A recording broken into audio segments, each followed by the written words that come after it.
Hi and welcome back to my channel, and if you're new, welcome to my channel. This is the astrology for the month ahead for the rising sign of Cancer. I say Cancean or Cancerian, also known as Moonchild. So this is for your rising sign, Cancean rising sign, and the first four decks will be to look at the astrology of what might be what you can take note of in your chart to help you navigate the month ahead. Now I'm going to try my best to be quick because this particular deck, I don't know if you can see it to the side there, but it's like you guys got nearly a third of the deck by the looks of it. That hasn't happened before, so I'm going to have to really try to speed through so the phone doesn't cut out, which is very annoying when it does that. But yeah, so I want to try and make sure I get all the information in.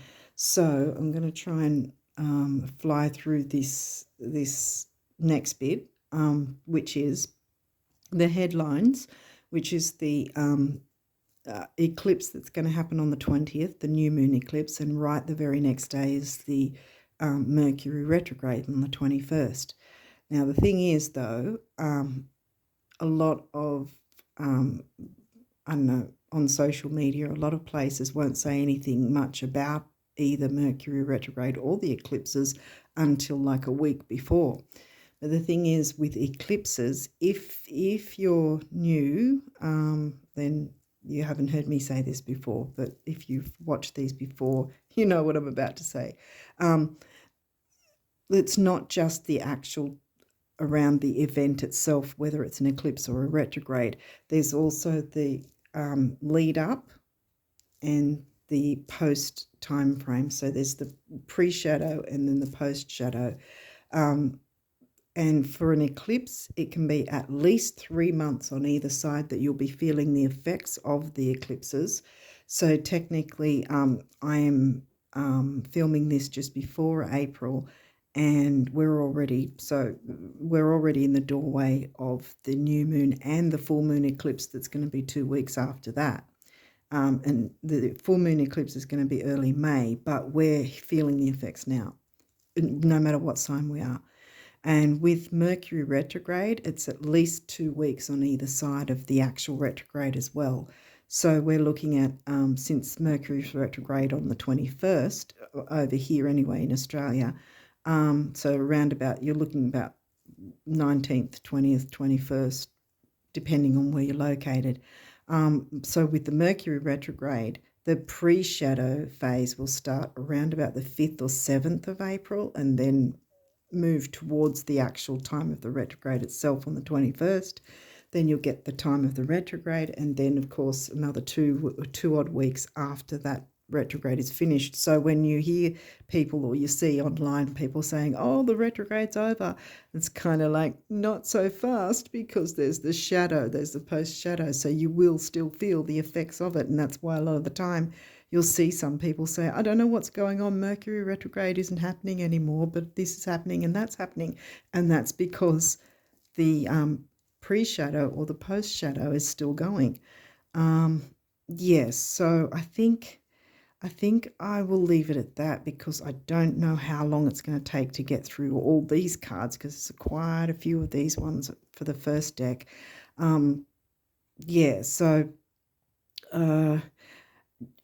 Don't fear these energies, by the way, because I've been saying it with each sign anyway. The energies of both the retrograde and the eclipses are here to help move us forward to live our best life. So that things like people saying don't sign contracts or don't do this, don't do that, you can't live in fear of these energies, because in essence, by being fearful and doing nothing, you're not making good use of the energies in the first place. How I mean that is, like, for instance, with Mercury retrograde, you could find an item, like clothing item or I don't know, shoes, bags, whatever. There might be some sort of item, even a car. There might be some sort of item where you've thought, well, you know, it didn't really have a great price. But then suddenly in Mercury retrograde, it's a real bargain. And so there are good things that can happen in a retrograde. And it's all about reviewing, renewing, replacing, replenishing. Put re in front of everything pretty much and you'll be right. And with the idea of contracts, as long as you're thoroughly reading it, and if you have to read it 1,000 times, then, you know, if that's what you want to do, then do that. Make sure all your T's are crossed and your I's are dotted. But don't avoid signing a contract because, as I've been explaining with the other signs anyway, say you've got a car that's barely on its last legs and it's dangerous to drive. But you're thinking you want to get a loan for a car, which means signing a contract. And then you go, oh, no, I can't do it because Mercury retrograde. But then you're risking your own life and the lives of others by driving this dangerous car when Mercury retrograde's going, hey, here, come on, go ahead and look into that contract and look at that car I'm showing you because that's the one you're wanting, you know. So Mercury retrograde wants you to work with it, wants you to work with the energies. And that goes for houses too. If there's some situation that is holding you back, that's keeping you stuck, or even perhaps risking your health or safety even, well, that's when the eclipses and Mercury retrograde meld them together and you can maneuver these energies to your benefit. You know, all you have to do is remember to be thorough. Just, put re in front of everything. Take your time with things. But if there is something that needs improvement to improve your quality of life or the quality of life of yourself and others, then Mercury retrograde's all for it, and that will make the energies happy of the eclipses and the retrogrades and work in your favour. Hopefully I've made some sense with all that. I was hoping not to go on too long because of all these cards. Yeah, so anyway, let's get going and see what's come through for you guys. I don't want to fly through it, but I also don't want to sort of babble too long and have the phone cut out on me. Fifth house for you. What's fifth house for you? Is that, I think it's Scorpio. Scorpio in the fifth? I think so. Capricorn. Well, that's further along. That's the seventh then. If that's Scorpio, yeah, Scorpio, then Capricorn's in your seventh. You've got another house here, third house. That's fifth house is Leo themes, children, creativity, romance, that sort of thing. And like I said, it's under Scorpio. Third house for you is Virgo. Yeah, I think it's Virgo, and it's Gemini themes. Okay, Venus.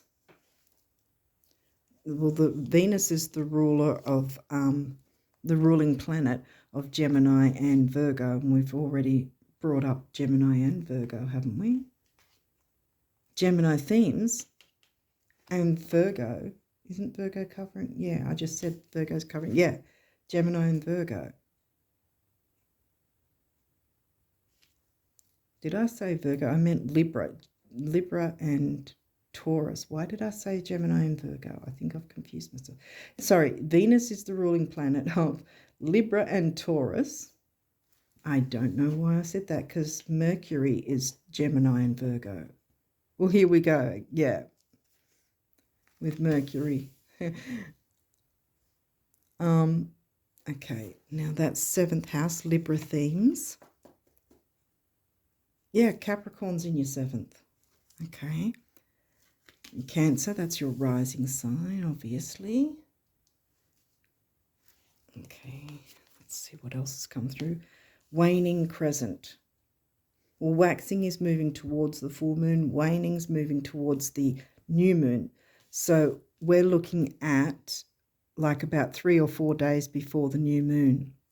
So there might be some sort of, because before that is the square, which would be third quarter square, I think it's called, yeah, third quarter square, which is after the full moon, which is about reminding you, I guess, of if there's anything that you need to release or anything you need to tweak or change or whatever, to, release at the full moon if you do moon work. But this is also reiterating that you've still got that time, that slither of time of 4 days leading up to the new moon before you can, while you can still do those things to clear the way ready for the new moon energy. Okay, so then we've got 10th house, Capricorn, Saturn themes. 10th house, Aries. Yeah, Aries. And look, Saturn, boom. Saturn is the ruling planet of Capricorn and 10th house, which happens to be in Aries. Leo, 5th house, themes. Not in 5th, though. It's, well, yeah, that's your 2nd house. Did 2nd house come through? Well, Venus is the ruling planet of Taurus and Libra. And Libra's come through Libra themes, 7th house. Chiron, getting the chance to heal some Chiron wounds, maybe. Scorpio is Scorpio's 5th house, isn't it? Leo themes. You've got 5th house. Yeah. Okay, what else have we got? Aquarius. We're nearly there with this set. I'm going to have to put ones over each other, I think. And Libra. Okay, Aquarius is 11th house themes. 11th house is in Taurus for you. Did Taurus come through? Well, Venus came through, the ruling planet of Taurus and Libra. Where's Libra? Libra's in the 4th house, Cancean themes. So what have you got here? You've got 3rd, 5th, 7th and 10th houses. Okay. Saturn and Chiron and Venus. Like I said, usually with a moon card, it's about either a time frame, or if you do moon work, like I was explaining a few minutes back, then you can take advantage of that time. And although there's all those cards, only one of these cards came through, and it's the Sun, the ruling planet of Leo. Your immortal spirit, purpose and destiny is involved. Wow. So the sun's shining on you. Venus, love, luxury, self-worth. Saturn, Capricorn themes. That's career and ambition. Creativity, fun. Communication, Gemini themes. Because I'm talking about the themes of the house. I know that they're covered by different signs. What was 5th house again? 5th house was 5th house was Scorpio. 10th was Aries. 3rd, wasn't that where I got myself initially confused because it was Virgo? I think the 3rd is your Virgo. Virgo's covering the 3rd house, Gemini themes of communication. 7th house, relationships. That was, what was that? 7th was Capricorn, wasn't it? Yeah. Okay, let's keep going. Conjunction. What have we got? We've got Sun, Saturn, Chiron, Venus. Some of those might be in conjunct, which means a conjunction simply means, say this is your chart, and right in the middle will show all the aspects. For instance, as well, and a conjunction. See that circle? I don't know if it's close enough, but see that circle and line? Well, that's one of the many aspect shapes that'll be right smack in the middle part, the middle section of any chart, along with a whole bunch of lines going everywhere. That's called an aspect, and that particular aspect, and here it's saying empowerment, so you're going to get empowerment here. In any section of the chart, if there's 2 or more planets, Saturn, Venus, Sun, for instance, Chiron's not a planet, but I mean, it may still be in there, in one of the houses.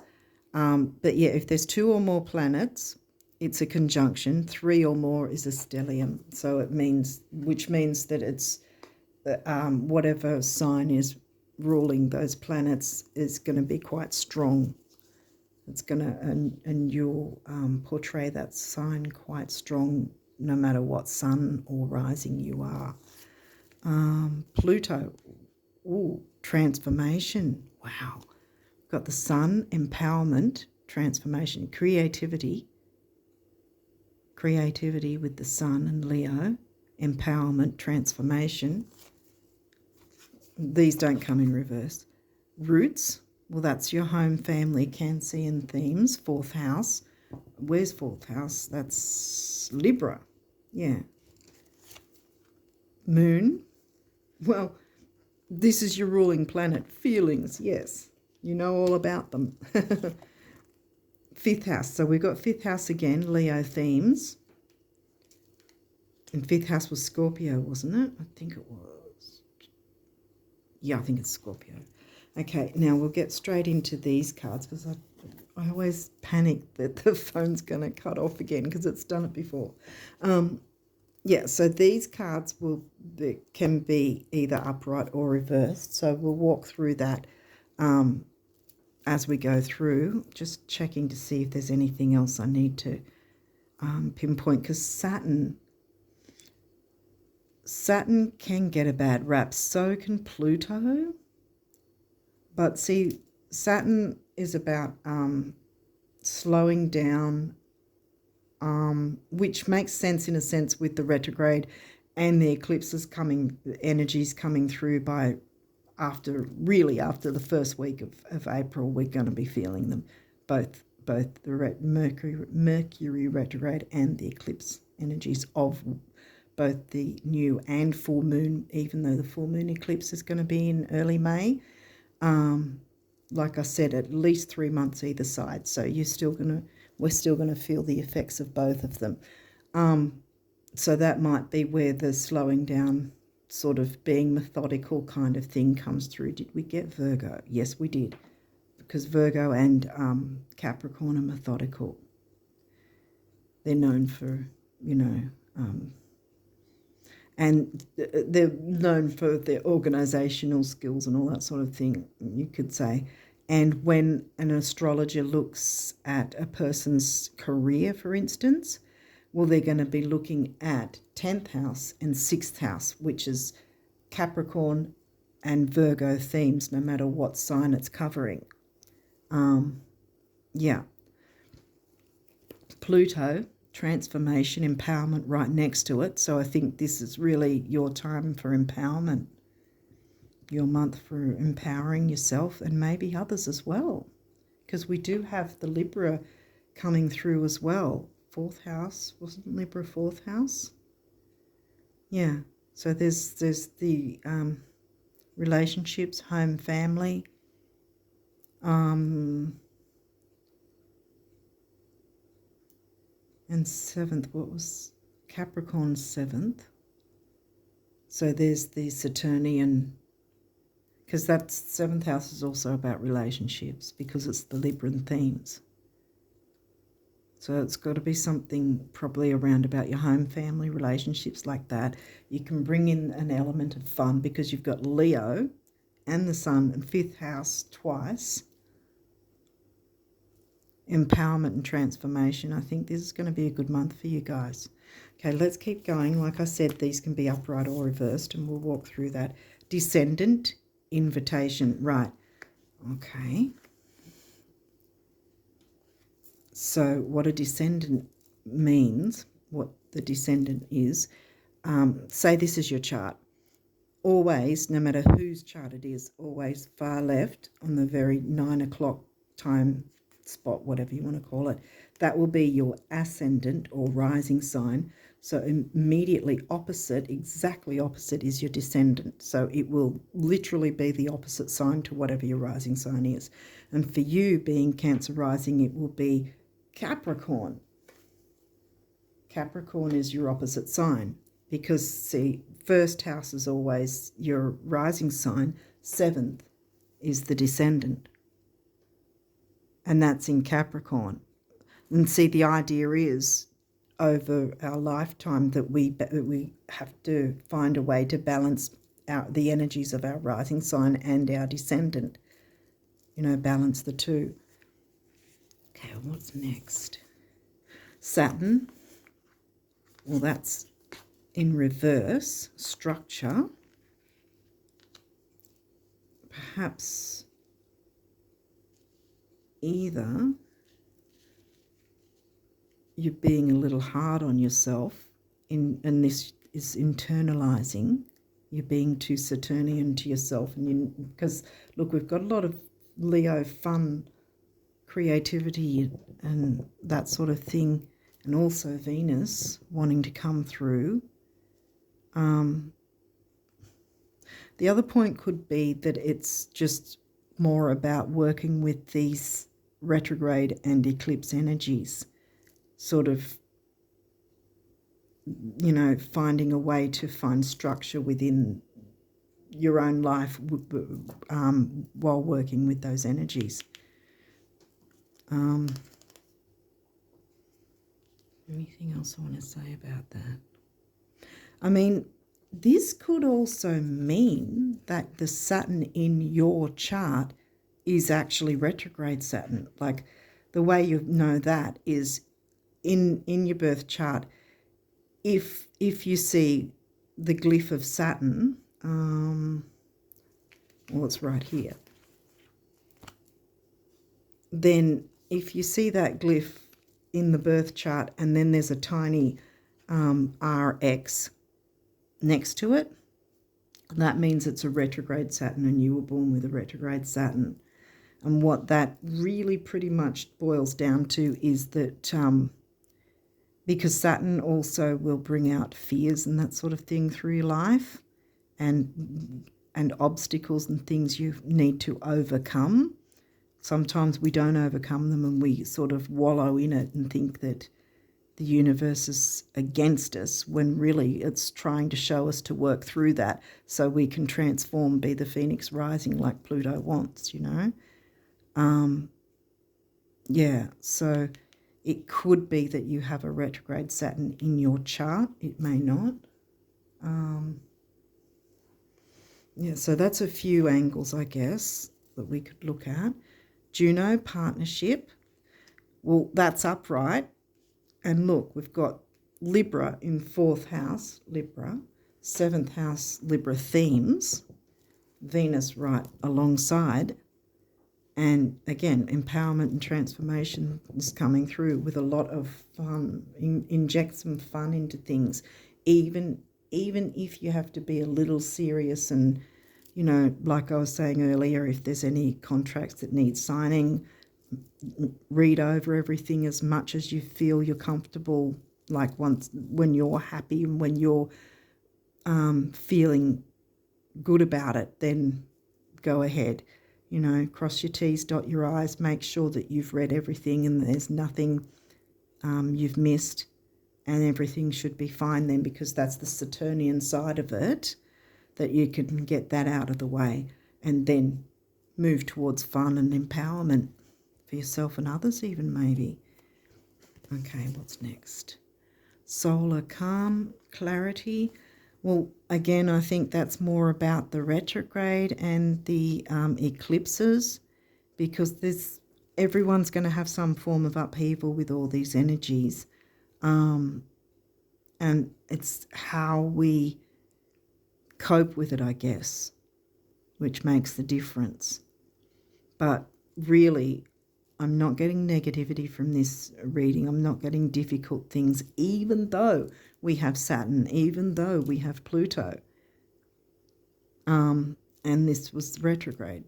This was, well, I'm saying retrograde. That's the first thing that's coming out. So I think, yeah, it's got to do with the actual retrograde and the eclipse. So, yes, there will be a bit of confusion. But if you know this ahead of time, like I said, if there's anything that needs reading through, take your time. Don't rush things. Don't let anyone else rush you either. Don't sort of let anyone give you any time frame or ultimatum. It has to be done within this time, whatever. You take the time that you need to get the clarity you need first, knowing that we've got these energies and that taking it slowly is probably the best way forward.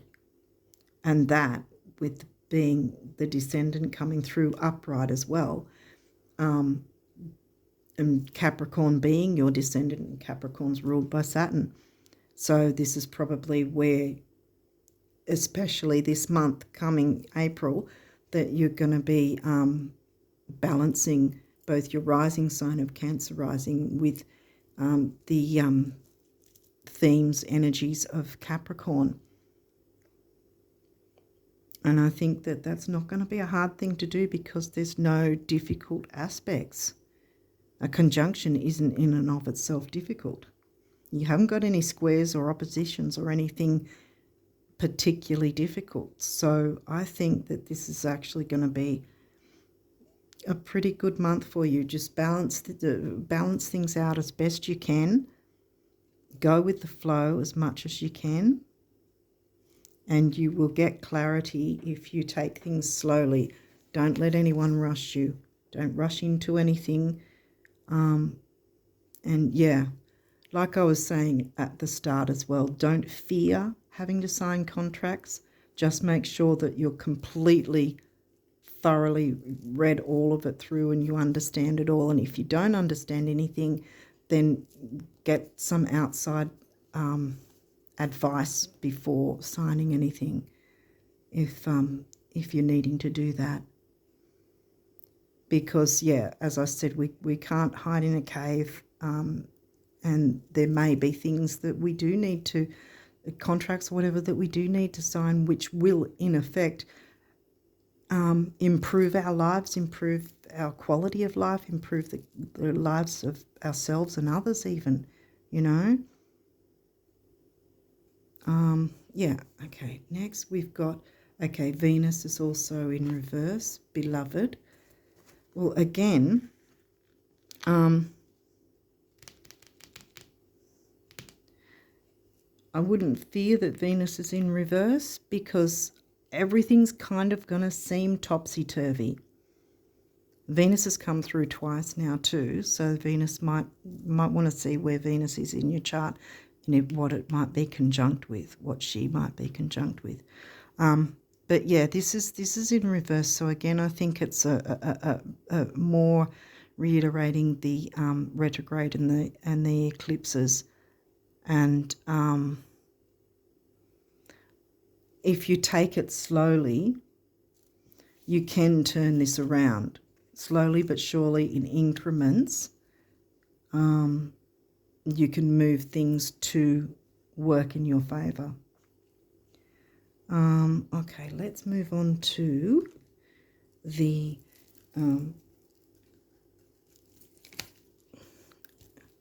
numerology. Hopefully I've covered everything. Is there anything I've missed? I don't think so. Chiron. Again, Chiron could be conjunct something. It may be conjunct your rising sign. It may be conjunct your Venus or your Saturn even.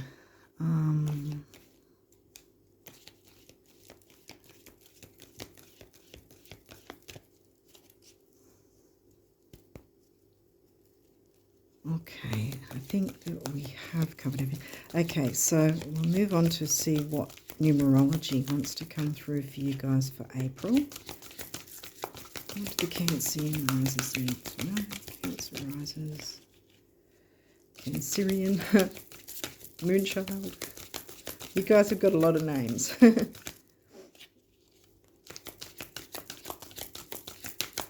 It's just a shame that the name is also sharing the illness. That's kind of why I sort of am a bit apprehensive about, you know, using that word because of the connotations, you know. Anyway, that's personal opinion. Sometimes that's why Yasmin Boland says Moonchild. The same sort of thing because of the connotations of the actual name of Cancer, you know. Ooh. Ooh. Is there any other messages that want to come through for the Cancean risers? I don't think so. I think we're done.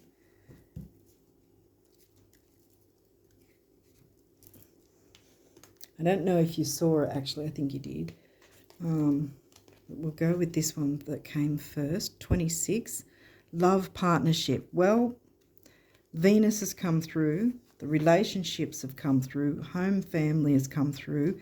But you've also got a lot of Leo sun themes as well, see? What was 5th house again? I keep forgetting. Scorpio. Yeah, Scorpio is quite a deep, intense sign. But like I said, you can turn this around and feel loved, give and receive love. Just take things slowly. You know the energies that are around now. Love partnership. So you can have the love partnership, you know. You can strive for that, towards that. 2 is relationships. 6 is temporary opportunity. 2 and 6 is 8. And that can be about stability, money, security, things that Canceans like, you know, to feel safe and secure. Spiritual partnership, we've got 2 again. Relationships. 7 is mind and creativity.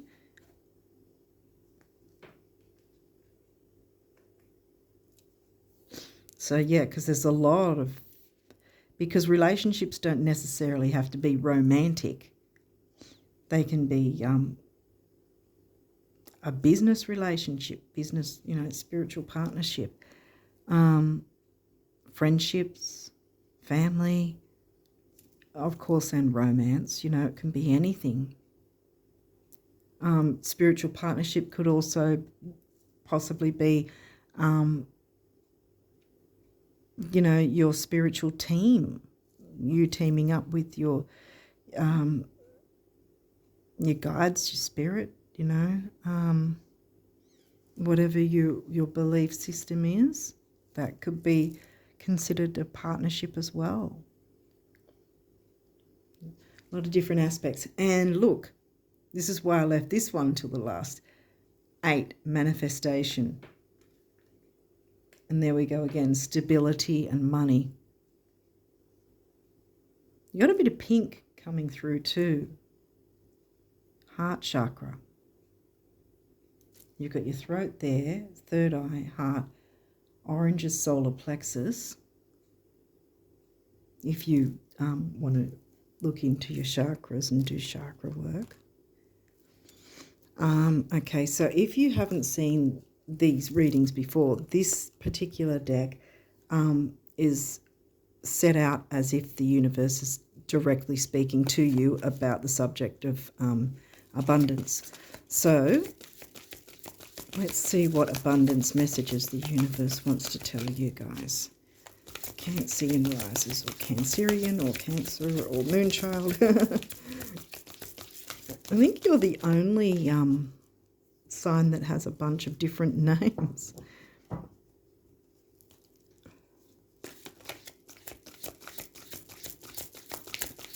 Anyway, what abundance messages? Oh, really? You want the... Oh, all of them?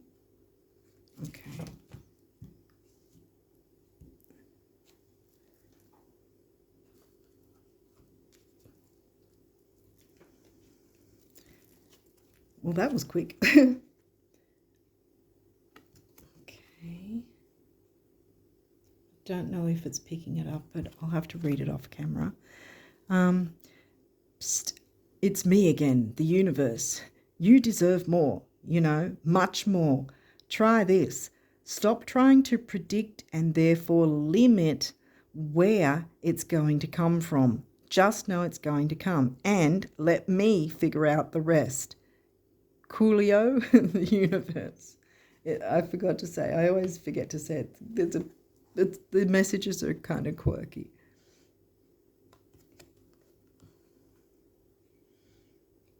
But yeah, I think that it's reiterating that you've got nothing to worry about. You don't need to worry. It's manifestation is you've got the ability to manifest what your heart desires. You don't need to worry that it's not going to happen or not coming. Did I show this picture? I don't know if I did. I waffle on and forget. Okay. All right, so this one says, just knowing that behind the curtains of time and space, good things are now happening for you that will soon spill into your life is enough to make, I can't see that, good things start happening for you. Always know this because they are so happy for you, the universe. So things are happening behind the scenes, even if it seems like things aren't moving along. Your manifestation is coming along. It will happen.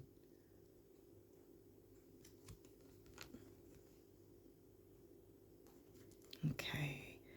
When you look around you at those in the world who flourish, thrive, laugh, and love, those whose lives are filled with friendships, adventure, and abundance, aren't they more often than not, first and foremost, the dreamers? Whoa, coincidence? Or did you just luck out? Wink, wink, the universe. So, yeah, look at those dreams. Consider those dreams, Clear away whatever you need to clear away so that you're ready to manifest and bring your dreams to fruition. That's what this is trying to tell you.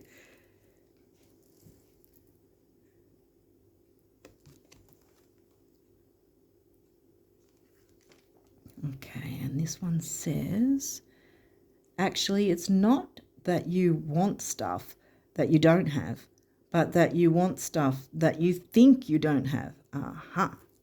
And the best way to change this is to begin thinking that you have it.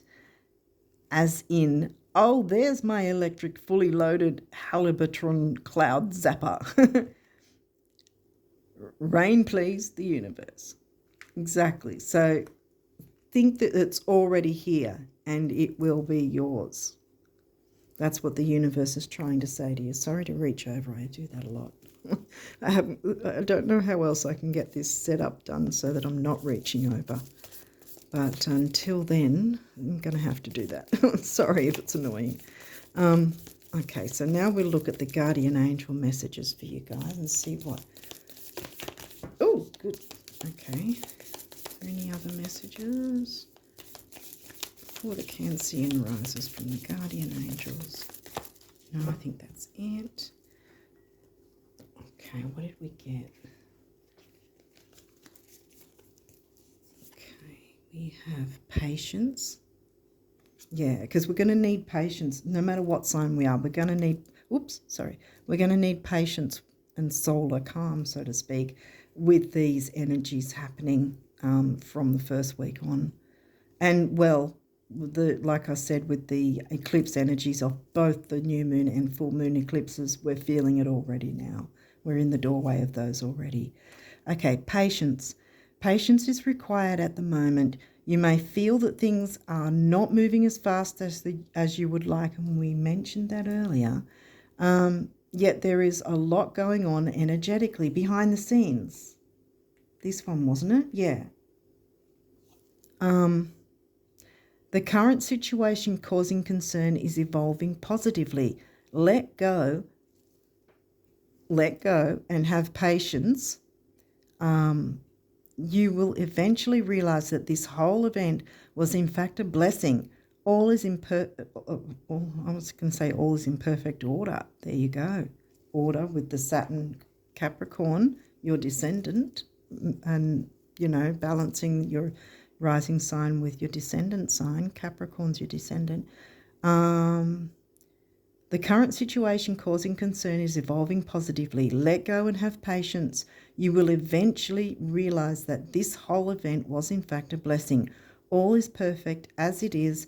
Trust. You are eternally loved and guided. Okay. Affirmation. I don't know if you can see it. My phone isn't always clear, which is why I can't read through it anymore. Be aware of your language and thoughts. The most powerful statement you can ever make, think or feel is thank you. Be grateful for all the blessings in your life. As we acknowledge the divine order of life, the universe responds with ever greater blessings. You are a powerful creator. All you say and think resonates through the heart of creation, and creation responds accordingly. Yeah. Exactly. Know that things are happening behind the scenes. Your manifestations are coming through. Clear away whatever or finish or complete whatever needs to be completed so it's out of the way, so you've got things ready, free, space ready and free to manifest your heart's desires, which are already starting, already. They're on their way. Dream big. Prayer. I don't know if it can be seen or not through that. Dear guardian angel, help me to believe that all is possible through love. Help me manifest my dreams. What were we talking about? Manifestation. And live an inspiring and fulfilling life. Help me to feel God's presence in every moment. Help me feel eternally loved. Thank you for being always by my side. Okay, manifestation. Okay, what's the other one? Yes, surrender. I'm going to do that one first because you're surrendering. You're letting go of whatever or finishing up whatever needs to be finished up. So I'm doing it this way instead because I want to end on manifestation. Remain positive about the future of our planet, for all is part of humanity's evolution. There is a divine order to all the chaos which you perceive in our world. Nothing will ever truly change until we learn to love and accept all as it is. Lovingly surrender your judgments and expectations, and your life will magically transform. Yes. And we'll end on manifestation. Believe in yourself. Trust your instincts and follow your heart. For in doing so, you shall manifest all your heart's desires. The life you have for so long aspired to create will soon manifest. Manifest, manifest, manifest. There you go. I think you've got the picture. Hopefully I've given you enough of an idea of how you can perhaps work with the energies of both the retrograde and the eclipses to your benefit. Like I said, if any tasks need to be cleared, finished off, whatever, it might be as simple as that, or it might be about letting some painful memories go or something like that. Whatever needs to go or be cleared, if you can, will help heal some of the Chiron wounds too. Yeah, lots of manifestation energy coming in for you. The universe has got your back. The universe is wanting things, is bringing things. They're on the way for you. Trust and believe that it's possible, and believe in yourself, like it says, because you have that power to manifest what you really want. So believe that it's already there. Believe that you're experiencing it already, and it's going to come through. Okay, hopefully this has helped, and I wish you all the best for April. Until next time, bye for now.